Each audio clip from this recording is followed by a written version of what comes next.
जी हाँ बच्चों, आज की इस वीडियो में प्रखर इंग्लिश की जो आपकी वर्कबुक है क्लास 8 के लिए, इसके वर्कशीट नंबर 26 से लेकर के तो वर्कशीट नंबर 30 तक कंप्लीट सॉल्यूशन विद एक्सप्लेनेशन के साथ में आपको इस वीडियो में बताया जाएगा। यानी कि बच्चों इस वीडियो में हम आपकी वर्कशीट नंबर 26, 27, 28, 29 और 30 के उत्तर देखेंगे। तो बच्चों वर्कशीट नंबर 26 को सबसे पहले हम सॉल्व करते हैं। इसकी कॉम्पिटेंसी हमें दी है speak words sentence on theme appropriately. अब अगर हम फर्स्ट क्वेश्चन देखें तो इसमें कहा गया है pair with a friend in a class and discuss some words and sentence on no weekday in your school. Write what all do you do on Saturdays. Some words about no weekday. और बच्चों कुछ words हमें लिखने हैं no वीकडे के ऊपर, जैसे कि बच्चों हमने यहाँ पर लिखा गेम्स, आउटडोर, हॉल, असेंबली, जज। इधर बच्चों हमने लिखा class, indoor, teachers, student, winner और लव। बस बच्चों यही आपको लिखना है। चलिए इसके बाद में सेकंड क्वेश्चन देख लेते हैं। वी प्ले ऑन सैटरडे, यानी कि सैटरडे को जब नो वीकडे एक्टिविटी होती है तो आप क्या खेलते हो। अब देखिए आंसर में हमने यहाँ पर लिख दिया है we play on Saturday, we have no weekday at school, we don't carry bags and instead we do fun activities, we play games like a football, cricket and badminton. Sometimes we do art and craft or watch educational videos. It's a fun and relaxing day. तो बच्चों ये आपकी worksheet number 26 complete हो जाती है। इसका मतलब मैं अगर आपको समझा दूं, ऑन सैटरडे यानी कि सैटरडे के दिन we have no weekday at school, यानी कि हमारे स्कूल में नो वीकडे होता है। वी डोंट कैरी बैग्स, यानी कि हम बैग नहीं ले जाते हैं। And instead we do fun activities, और जो है हम फन की एक्टिविटीज़ करते हैं। We play games like football, हम गेम्स खेलते हैं जैसे कि फुटबॉल, क्रिकेट और बैडमिंटन। समटाइम्स, कुछ टाइम हम we do art and craft और वॉच एजुकेशनल वीडियोस, यानी कि हम आर्ट भी बनाते हैं, क्राफ्ट भी बनाते हैं और कुछ एजुकेशनल वीडियोस भी देखते हैं। It's a fun and relaxing day, यह जो दिन होता है फन का और रिलैक्सिंग का होता है। चलिए वर्कशीट नंबर 27 हम सॉल्व कर लेते हैं। कॉम्पिटेंसी यानी कि दक्षता इसकी हमें दी है read text with comprehension, identifies main idea and sequence events.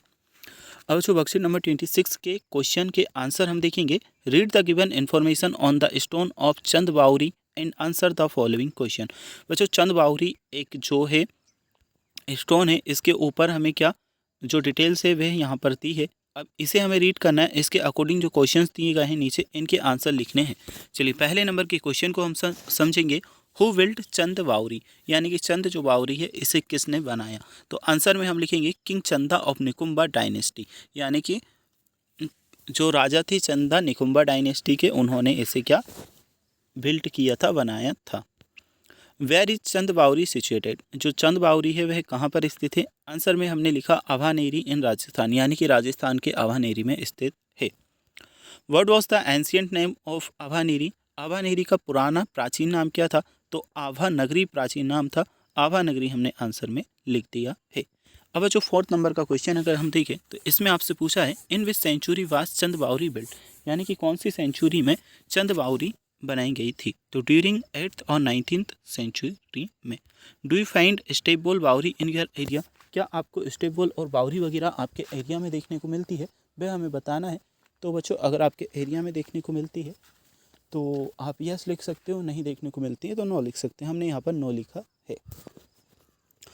What is the word for a long narrow passage in a building, इसके लिए बच्चों आपको एलीवे लिख देना है।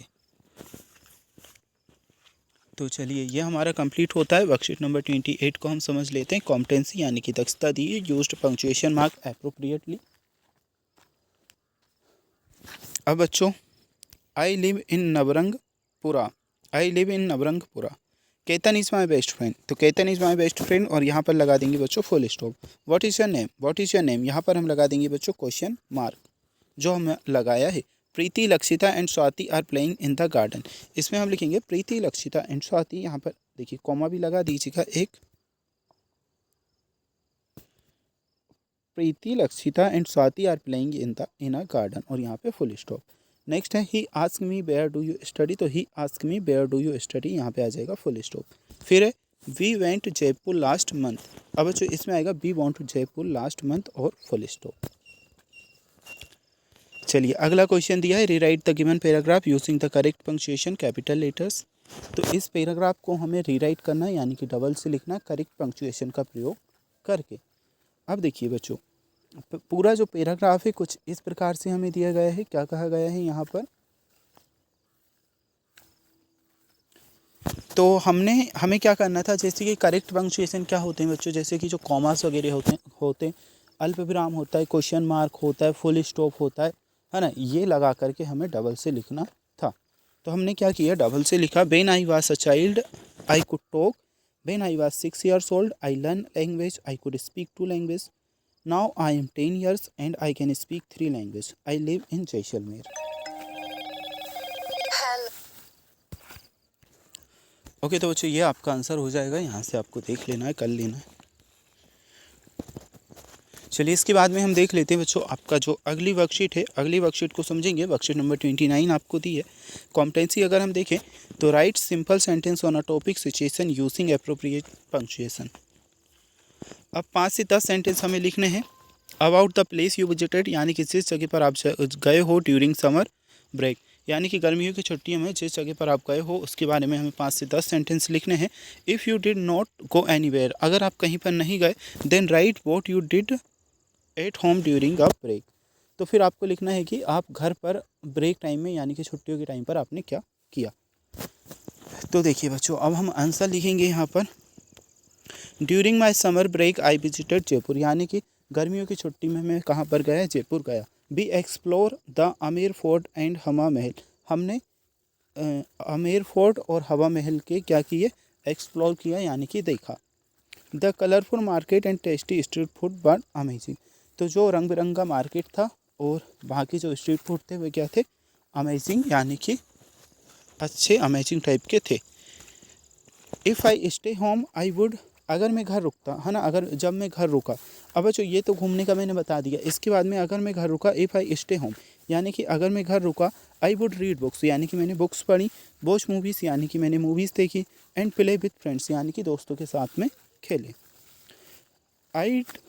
I do also help with cooking and gardening, यानी कि मैंने कुकिंग, खाना बनाने में, और जो गार्डनिंग वगैरह थी उसमें मदद की। It would still be fun, तो ये क्या, इस प्रकार से हमने जो है फ़न किया। चलिए बच्चों वर्कशीट नंबर 30 हमारी आ जाती है, इसे सॉल्व कर लेते हैं। Let us learn some new words and make a new sentence from them, take to help your teacher. It is very humid today, इस प्रकार से हमें दिया था। इसके जस्ट नीचे हम क्या लिखेंगे, we are travel by this humidity.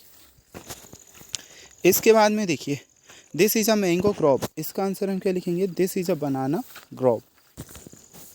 Next बच्चों हमें ये पिक्चर दी है, there are 3 eggs in the nest, इसका आंसर क्या लिखेंगे, इसके आंसर में हम लिखेंगे this nest is built by a sparrow. चलिए इसके बाद में my dog has a short tail, इसका आंसर लिखेंगे माई काउ हैज़ अ टेल। अब जो अगला क्वेश्चन अगर हम देखें तो अगला जो प्रश्न है इसमें दिया है द हाउस लुक्स वंडरफुल, इसका आंसर हम लिखेंगे दिस पार्क लुक वंडरफुल। फिर दिया it is a deep river, इसका आंसर लिखेंगे it is a deep well.